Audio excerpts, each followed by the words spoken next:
भाजप धक्का तंत्रासाठी प्रसिद्ध आहे।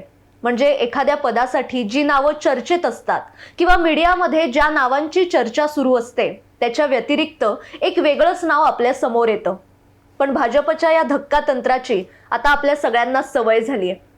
गेल्या अनेक महिन्यांपासून भाजपच्या राष्ट्रीय अध्यक्षपदी कोण विराजमान होणार याकडे सगळ्यांचं लक्ष लागलं होतं आणि अखेर 45 वर्षीय नितीन नबीन यांची भाजप राष्ट्रीय अध्यक्षपदी निवड झाली आहे। माजी राष्ट्रीय अध्यक्ष जे.पी. नड्डा यांनी सुद्धा पक्षाचे राष्ट्रीय अध्यक्ष म्हणून सूत्र स्वीकारण्यापूर्वी काही महिने अमित शहा यांच्या हाताखाली कार्यकारी अध्यक्ष म्हणून काम केलं होतं। त्याप्रमाणेच डिसेंबर 2025 मध्ये नितीन नबीन यांची पक्षाच्या कार्यकारी अध्यक्षपदी नियुक्ती करण्यात आली होती आणि तेव्हाच पुढचे राष्ट्रीय अध्यक्ष तेच असणार हे जवळपास निश्चितच झालं होतं। भारतीय जनता पार्टीने पहिल्यांदाच तरुण व्यक्तीकडे नेतृत्व देत सगळ्यांनाच एक सरप्राईज दिले। जे.पी. नड्डा यांच्यानंतर नितीन नबीन यांच्या खांद्यावर भाजपची जबाबदारी देण्यात आली आहे। बऱ्याच लोकांनी त्यांचं नाव पहिल्यांदाच ऐकलंय, त्यामुळे अनेकांना आश्चर्याचा धक्का बसलाय आणि म्हणूनच आजच्या भागात नितीन नबीन कोण आहेत हेच आपण जाणून घेणार आहोत। नमस्कार, मी बागेश्री पारनेरकर आणि आपण पाहत आहात डिजिटल विवेक। नितीन नबीन हे बिहार भाजपमधील एक प्रमुख नेते आहेत। त्यांचे वडील नवीन किशोर सिन्हा हे बिहार भाजपचे दिग्गज नेते होते। जनसंघातून ते भाजपमध्ये आले आणि पाटण्यातून 7 वेळा आमदार म्हणून ते निवडून आले होते। वडिलांच्या निधनानंतर वयाच्या अवघ्या 25व्या वर्षी म्हणजे 2006 साली नितीन नबीन यांनी राजकारणात पाऊल ठेवलं। पोटनिवडणुकीत विजय मिळवून त्यांचा सुरू झालेला राजकीय प्रवास आज दिल्लीच्या तख्तापर्यंत येऊन पोहोचलाय।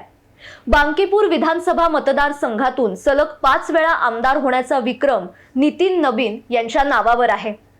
वडिलांचा वारसा ते जरी पुढे चालवत असले तरी आजपर्यंत घराणेशाहीचा टॅग त्यांनी लागू दिलेला नाहीये। नितीन नबीन हे भारतीय जनता युवा मोर्चाच्या मुशीत घडलेले नेते आहेत। बिहार भाजप युवा मोर्चाचं प्रदेशाध्यक्ष आणि राष्ट्रीय सरचिटणीस म्हणून त्यांनी संघटनेत काम केलंय। आज नितीन नबीन यांच्या नियुक्तीमुळे पक्षात जनरेशन नेक्स्टचं युग सुरू झालंय। एकूणच नेतृत्वाची नवी फळी तयार करण्याचं भाजपचं हे दीर्घकालीन धोरण आहे। म्हणजे अनेक राज्यांचे मुख्यमंत्री निवडताना सुद्धा भाजपने अनेक तरुण चेहऱ्यांना संधी दिली आहे। भाजपमध्ये व्यक्तीपेक्षा पदाला आणि पक्षाला महत्त्व आहे। भाजपमध्ये अध्यक्ष हा केवळ नामधारी नसून तो संघटनेचा कणा असतो। तो जिम्मेदारियां लेते हुए और पूरा चार्ज लेते हुए इस वक्त नितिन नबीन नजर आ रहे हैं। तस्वीरों के माध्यम से आप देख रहे हैं।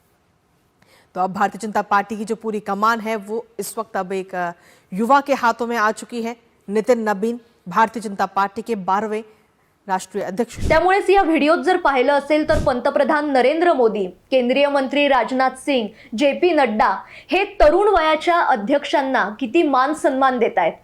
खरं म्हणजे हे सगळे वयाने अनुभवाने मोठे आहेत आणि नितीन नबीन हे वयाने लहान आहेत, पण तरी सुद्धा हा मान त्यांच्या वयाला किंवा अनुभवाला नसून तो त्या पदाला आहे। इतर राजकीय पक्ष आणि भाजपमध्ये एक मुख्य फरक आहे, तो आहे संस्कृतीचा। इथे प्रत्येक कार्यकर्त्याला मान सन्मान दिला जातो, त्याच्यातले गुण हेरून त्याला योग्य संधी दिली जाते। म्हणूनच पंतप्रधान नरेंद्र मोदी असं म्हणालेत की मी एक भाजपचा कार्यकर्ता आहे आणि नितीन नबीन हे माझे बॉस आहेत। भाजपा एक ऐसी पार्टी है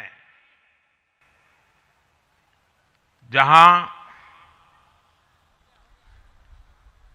लोगों को लगता होगा कि नरेंद्र मोदी देश के प्रधानमंत्री है, तीसरी बार प्रधानमंत्री बने, 50 साल की छोटी आयु में मुख्यमंत्री बन गए, 25 साल से लगातार हेड ऑफ द गवर्नमेंट रहे हैं। ये सब अपनी जगह पे हैं,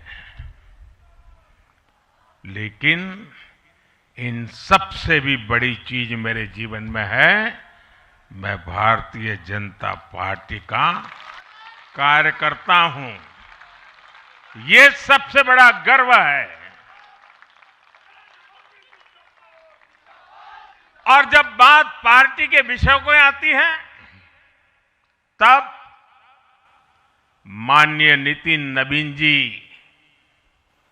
मैं एक कार्यकर्ता हूं, वे मेरे बॉस हैं।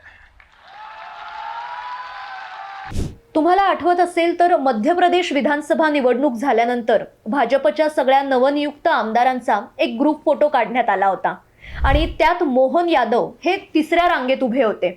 पण तरी सुद्धा त्यांच्यासारख्या तरुण आणि चाकोरी बाहेरील व्यक्तीची मुख्यमंत्रीपदी निवड करून भाजपने आपलं वेगळेपण दाखवून दिलं. आपल्या महाराष्ट्राचेच मुख्यमंत्री देवेंद्र फडणवीस यांचं नाव 2014च्या आधी फारसं कुणाला माहीत नव्हतं. पण तरी सुद्धा त्यांच्यातले गुण हेरून त्यांना ती संधी दिली गेली. देवेंद्रजींनी सुद्धा अनेक वर्ष पक्ष संघटनेत काम केलंय. अखिल भारतीय विद्यार्थी परिषदेतून त्यांच्या राजकीय कारकिर्दीला सुरुवात झाली. अहो, इतकंच कशाला, आपल्या देशाचे पंतप्रधान नरेंद्र मोदी यांनी सुद्धा अनेक वर्ष पक्ष संघटनेत काम केलं.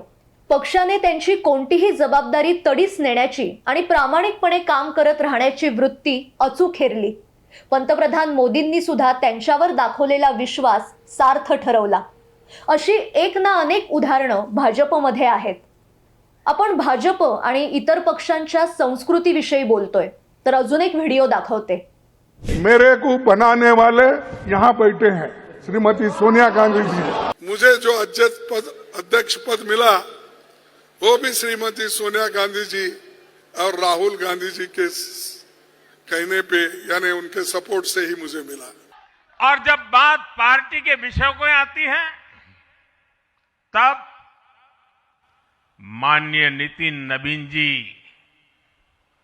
मैं एक कार्यकर्ता हूं, वे मेरे बॉस हैं. फरक स्पष्ट आहे. म्हणजे एकेकाळचा सर्वात मोठा काँग्रेस सारखा पक्ष घराणेशाहीतून अजूनही बाहेर पडलेला नाहीये आणि दुसरीकडे कार्यकर्त्याला मान सन्मान आणि योग्य संधी मिळवून देणारा भाजप सारखा पक्ष. पक्षाचं काम किंवा दिलेली जबाबदारी प्रामाणिकपणे आणि पूर्ण ताकदीने पार पाडणं हे भाजपमध्ये नेतेपदाचे निकष आहेत आणि ते योग्यच आहेत. नितीन नवीन यांनी आजवर कसलाही गाजावाजा न करता त्यांच्यावर सोपवलेल्या जबाबदाऱ्या यशस्वीपणे पार पाडल्या. भाजपने नितीन नवीन यांना छत्तीसगडचं प्रभारी म्हणून नियुक्त करून एक महत्त्वाची जबाबदारी त्यांच्यावर सोपवली होती. 2023 साली छत्तीसगडची विधानसभा निवडणूक पार पडली. त्यावेळी त्यांनी बूथस्तरीय व्यवस्थापन, संघटनात्मक विस्तार आणि निवडणूक समन्वय यावर लक्ष केंद्रित केलं आणि त्यावेळी भाजपला स्पष्ट बहुमत मिळालं आणि छत्तीसगडमध्ये भाजपची सत्ता स्थापन झाली. त्यानंतर 2024च्या लोकसभा निवडणुकीसाठी भाजपला छत्तीसगडमध्ये बळकटी देण्यासाठी नितीन नवीन यांनी तिथले दौरे चालूच ठेवले होते आणि त्यांच्या प्रयत्नांमुळे छत्तीसगडमध्ये भाजपचा 10-1 असा दणदणीत विजय झाला.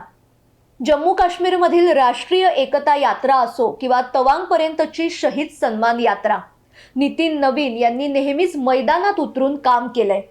इतकंच नाही तर बिहारमध्ये नितीश कुमार यांच्या सरकारमध्ये त्यांनी रस्ते विकास आणि नगर विकास यासारखी महत्त्वाची मंत्रिपदं भूषवून प्रशासकीय कामात सुद्धा आपला ठसा उमटवलाय. पश्चिम बंगाल, आसाम, केरळ आणि तमिळनाडू या राज्यांमध्ये होणाऱ्या आगामी विधानसभा निवडणुकीच्या अनुषंगाने पक्ष विस्तार आणि संघटनात्मक बांधणी करणं ही त्यांच्यावरची महत्त्वाची जबाबदारी असेल. इतकंच नाही तर 2029 मध्ये होणाऱ्या लोकसभा निवडणुकीसाठी पक्षाची बांधणी करणं हे त्यांच्या समोरचं आता महत्त्वाचं उद्दिष्ट आहे. अध्यक्षपदाची जबाबदारी स्वीकारल्यानंतर नितीन नवीन यांनी आपल्या पहिल्याच भाषणात विजयाचा विश्वास व्यक्त केलाय. लेकिन मित्रों, अगर पंचायत से पार्लियामेंट का सफर तय करना है और लगातार हर जगह पर भारतीय जनता पार्टी का परचम लहराना है तो हमको अपने समय के लिए पूरा मेहनत और परिश्रम की पराकाष्ठा करनी होगी. क्योंकि अगर 2047 का विकसित भारत बनाना है तो हमको भी अपने पूरे मेहनत और परिश्रम के साथ उसमें जुड़ना होगा. साथियों, अगले कुछ महीने में तमिलनाडु, असम, बंगाल, केरल और पुडुचेरी में चुनाव होने जा रहा है और वहाँ की डेमोग्राफी की पूरी चर्चा हो रही है. किस प्रकार से बदले हुए डेमोग्राफी में वहाँ चीज़ें बदल रही हैं और हमारे लिए अपने आप में एक चुनौती है. लेकिन हम पूरी तरह से आश्वस्त हैं कि भाजपा का कार्यकर्ता अपने संघर्ष और परिश्रम के बल पर इन 5 राज्यों में सशक्त भाजपा का नेतृत्व प्रदान करने जाएगा।